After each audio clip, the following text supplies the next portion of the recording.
Zaid itu di daerah pinggiran di mana Islam itu minoritas. Terus dia ingin kaya raya supaya bisa bikin masjid atau bikin komunitas Islam. Atau dia ingin jabat jadi lurah supaya nggak ada pelarangan orang sholat karena dia yang punya otoritas bikin aturan.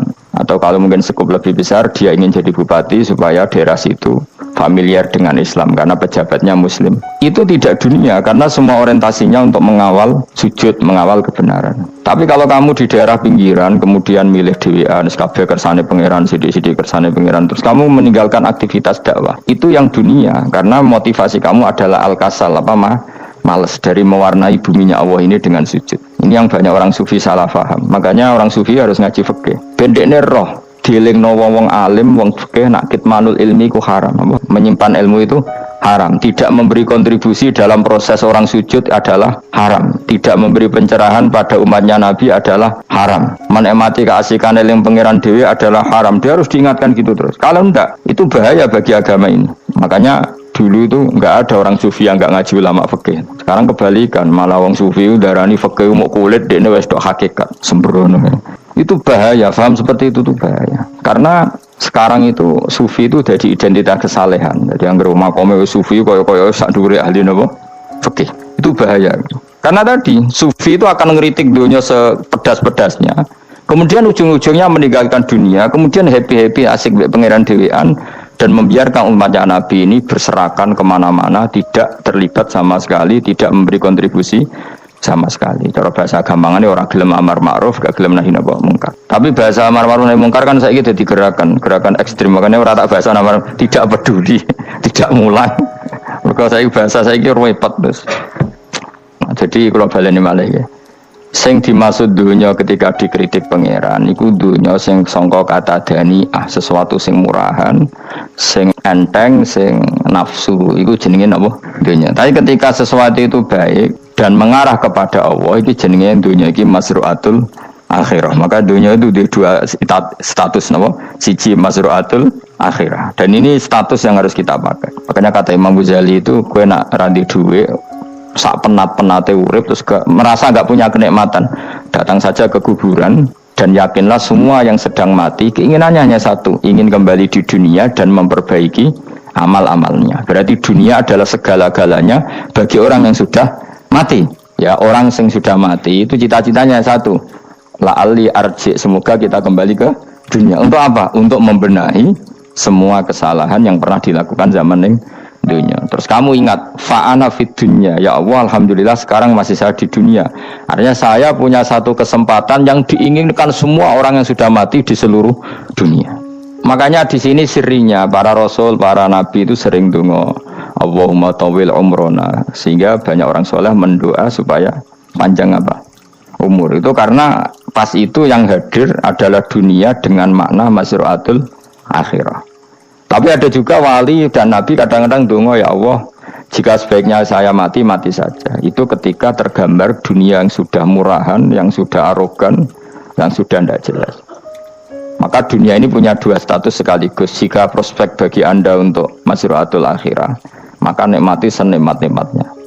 Tapi jika bagi Anda ini sudah menjadi ladang maksiat apa-apa, maka jadikan dunia ini tempat tobat. Karena akhirat itu nggak ada apa-apanya dibanding dunia.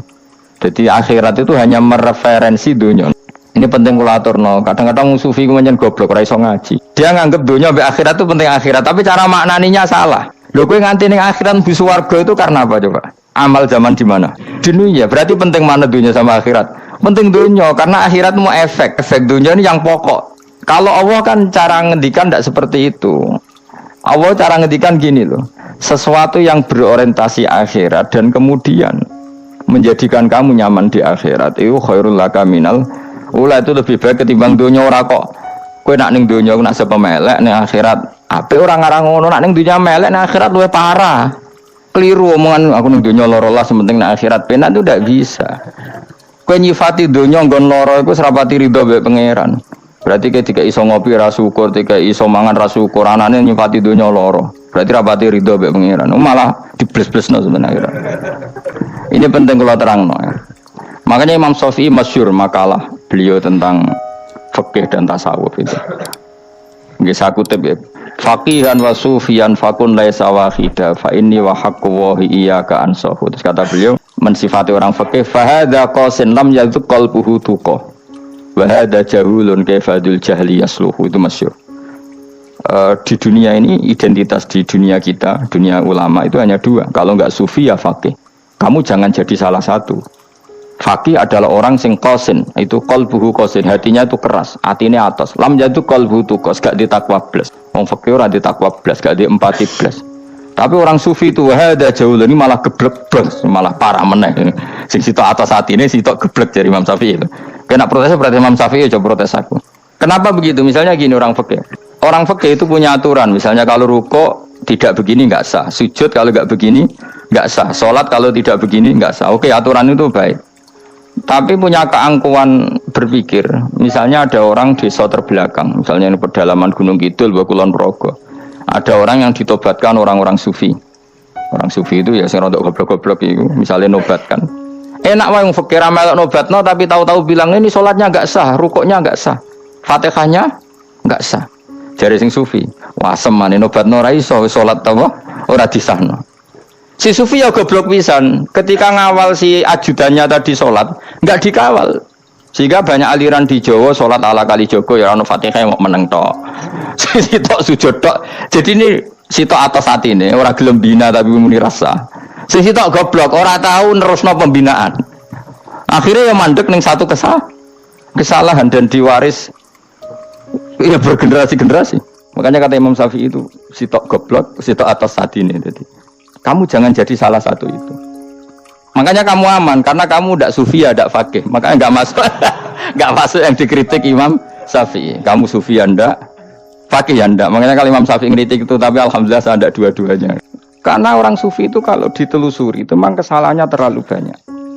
Kecuali dia mau ngaji fikih. Kenapa? Kecuali dia mau ngaji fikih. Kayak tadi misalnya. Sampai Imam Syafi'i zaman itu duka yang menghentikan usisat tasawuf alal kasal. Ilmu tasawuf itu dibina. Itu berdasar kemalasan. Malah Imam Syafi'i dalam satu makalah besok tasawuf awan serondok saking ekstrimnya beliau. Nah kenapa Imam Ghazali muji orang sufi? Kitab-kitab Risalah Kusyirah muji orang sufi itu sufi-sufi yang kayak kue. Sufi-sufi yang belajar fikih. Kalau terang, ini penting. Kenapa saya sering kritik orang sufi? Karena sufi sekarang itu beda dengan sufi dulu. Di Jawa Timur itu keluarnya para kiai ya gitu. Kalau ada orang ikut torekoh tertentu, terus gak gelem ngaji takrib, akhirnya linge pangeran sewengi tapi sesucine keliru. Masalah didik anak bojo keliru. Karena ya mau sementing la ilaha illallah terus maca la ilaha illallah terus itu gimana? Kalau kita iman sama Allah, ternyata iman dengan aturan-aturan Allah. Misalnya kita seneng cawe dok, terus mbok sebut jenenge tok, kono njuk wedak ra mbok kei, njuk mangan ra mbok kei. Terus kamu tidak mempelajari sing disenengi pacaran ku apa? Senang Allah itu maknanya senang ketentuannya Allah. Allah yang murka itu apa? Kalau kita zina, kalau kita maling, ketika korupsi. Allah yang suka apa? Kalau kita sujud. Lalu syaratnya sujud apa? Harus dalam keadaan suci dari hadas besar maupun hadas kecil dan tempatnya tidak ada najis. Bahkan harus gitu. Itu senang Allah kok menurut Allah sewengi terus pingsan, kesemper. Terus nak tepak harus darani wali. Nak darani wali ono salam template. Wah apa-apaanan. Tapi ketika orang terkenal alim, umat dapat banyak karena bisa ngaji. Caranya sesuci piye, caranya zakat, piye yang wajib zakat apa saja. Caranya dekat. Tapi saya gak wali kalah mbek apa wong alim kalah mbek wali. Kula niki diceritani Gus, kula nek wong alim Gus. Jejer mbek wong terkenal wali ku ora salaman beda. Ya akhirnya melarat salam. Asline salaman kok ono maknane ning Jawa Timur. Ora usah diterangno maknane opo. Wah kere, wah gue padha wae wong alim kok kasut to. Dekne kok kasute perkara hasile iku. Iku ya sarap pisan padha wae. Tapi sebenarnya kita harus jadi pelajaran. Kalau ingat Allah itu ingat aturan-aturannya Allah. Terus keling Allah sewengi terus piye? Allah bikin aturan. Kamu sewengi ning masjid itu ketentuan fikihnya kayak apa? Kalau istri kamu sakit, anak kamu sakit, kamu wajib menghormati anak bojo dan itu juga perintah Allah. Dulu nggak ada zaman Nabi seperti itu. Nabi itikaf sungin masjid besok mikir wiridan. Ya mulang biasa. Siapa yang tanya tentang haid? Siapa yang tanya tentang ghanimah? Siapa yang tanya? Jadi yas'alunaka 'anil anfal. Ketika mereka iskal, lalu ghanimah cara bagi gimana ya Rasulullah? Dibagi wa'lamu annama ghanimtum min syai'in fa'alillahi khumusahu wa lirrasulullah 1/5. Ada yang tanya lagi, wa yas'alunaka 'anil makhid. Istri saya cara haid tidak normal ya Rasulullah. Kadang-kadang over. Terus disebut itu istihadah apa? Itu ditanyakan. Ada yang kaya usul, ya Rasulullah duit kula kathah lalu tak kasihkan siapa? Ya salunaka madzayun fikun. Ora kok terus eling pangeran sungi-sungi terus do ngantuk, bariku keturu. Coba jika seseorang terkenal wali itu paling untung udekne. Ini bukan kritik kan. Memang harus dikritik. Karena apa? Kita ini syafaqatan di hadil ummah, kita kasihan umat ini mencintai kiai, kemudian tidak dapat apa-apa dari kiai itu.